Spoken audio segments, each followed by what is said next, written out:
இன்னைக்கு பார்த்தீங்கன்னு சொன்னால் சிறு குறு விவசாயிகள் வாங்கியிருக்கக்கூடிய கடன் 50% சொல்லியிருக்காங்க. 50,000ன்னு இப்போ 50,000 வாங்கியிருந்தா குறு விவசாயிக்கு முழுசாக தள்ளுபடி. அதே சிறு விவசாயி 50,000 வாங்கியிருந்தா வெறும் 25,000 தான் தள்ளுபடி. மொத்தத்தில் பார்த்தீங்கன்னா இன்னைக்கு வந்து ஒரு ஏக்கருக்கு இன்னைக்கு 36,500 வரைக்கும் கடன் கொடுக்குறாங்க. ஒரு 1.5 ஏக்கர் வச்சிருக்கக்கூடிய விவசாயிக்கு கூட இந்த கடன் தள்ளுபடி வந்து பலனளிக்காது அப்படிங்கிறதான் இருக்கக்கூடிய நிலைமை. எனவே ஏற்கனவே அவங்க சொல்லியிருந்தாங்க, என்ன சொல்லியிருந்தாங்க, சிறு விவசாயிக்கு குறு விவசாயிக்கு முழுமையாக நாங்கள் கடனை தள்ளுபடி செஞ்சுவோம், 5 ஏக்கருக்கு மேலே இருக்கக்கூடிய விவசாயிகளுக்கு 50% தள்ளுபடி செய்வோம் அப்படின்னு சொல்லியிருந்தாங்க.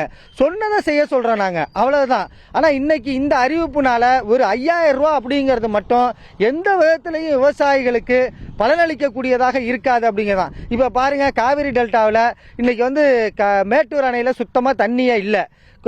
இன்னைக்கு குறுவை சாகுபடிக்கு தண்ணி திறந்து விடுவாங்களா திறந்து விட மாட்டாங்கிற ஒரு பெரிய நிலைமை என்பது மோசமா இருக்கு. இந்த நிலைமையில வரக்கூடிய அறிவிப்புன்னு பாத்தீங்கன்னா நிச்சயமா வந்து விவசாயிகளுக்கு பலனளிக்கக்கூடியதா இருக்குன்னு பார்த்தா இது ஒரு ஏமாற்று நடவடிக்கையா தான் இருக்கு. இன்னொன்னு கணக்கெடுப்பு செய்யறோம்னு சொல்லியிருந்தாங்க. உண்மையிலே நாங்கெல்லாம் சந்தோஷப்பட்டோம். புதிய அரசு வந்திருக்கு, முதலமைச்சர் கையெழுத்து போட போறாரு, விவசாய கடன் தள்ளுபடி செய்ய போறாருன்னு நினைச்சோம்.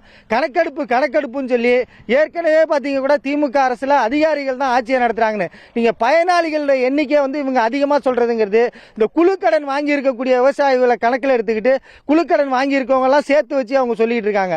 உண்மையிலேயே ஒரு ஏக்கர் 1.5 ஏக்கர் 2 ஏக்கர் வச்சிருக்கக்கூடிய விவசாயிக்கு கூட இந்த கடன் தள்ளுபடி என்பது எந்த விதத்திலையும் பலனளிக்கக்கூடியதால ஒன்னே தமிழ்நாடு அரசாங்கம் மாநில முதலமைச்சர் உடனடியாக மறுபரிசீலனை செய்து ஏற்கனவே அவங்க சொன்ன அடிப்படையில் இந்த கடன் தள்ளுபடி செய்யணும்னு சொல்லி கேட்டுக்கிறோம். விவசாயிக்கு பலன் அளிக்காதுங்க இந்த கடன் தள்ளுபடி. அவங்க சொன்ன கோரிக்கையின்படி நம்மளுக்கு நடத்தலை. 50,000 25,000 5,000ன்னு சொன்னால் அது எதில் சேர்ந்தது? இவங்க சொன்ன அறிவிப்புப்படி நமக்கு கொடுத்துருக்கணும்ல அறிவிப்பை. சிறு குறு விவசாயிக்கு 1 லட்சம் 3 ஏக்கர் 5 ஏக்கருங்கிறது சிறு விவசாயி 3 ஏக்கருக்குள்ள, 5 ஏக்கருங்கிறத பெரிய விவசாயின்னு சொல்லியிருந்தாங்க. அது அந்த முறைப்படி இவங்க நடக்கலை. முற்றிலும் விவசாயிகளுக்கு ஏமாற்றத்தை கூட கடன் தள்ளுபடியாக தான் இது இருக்கு.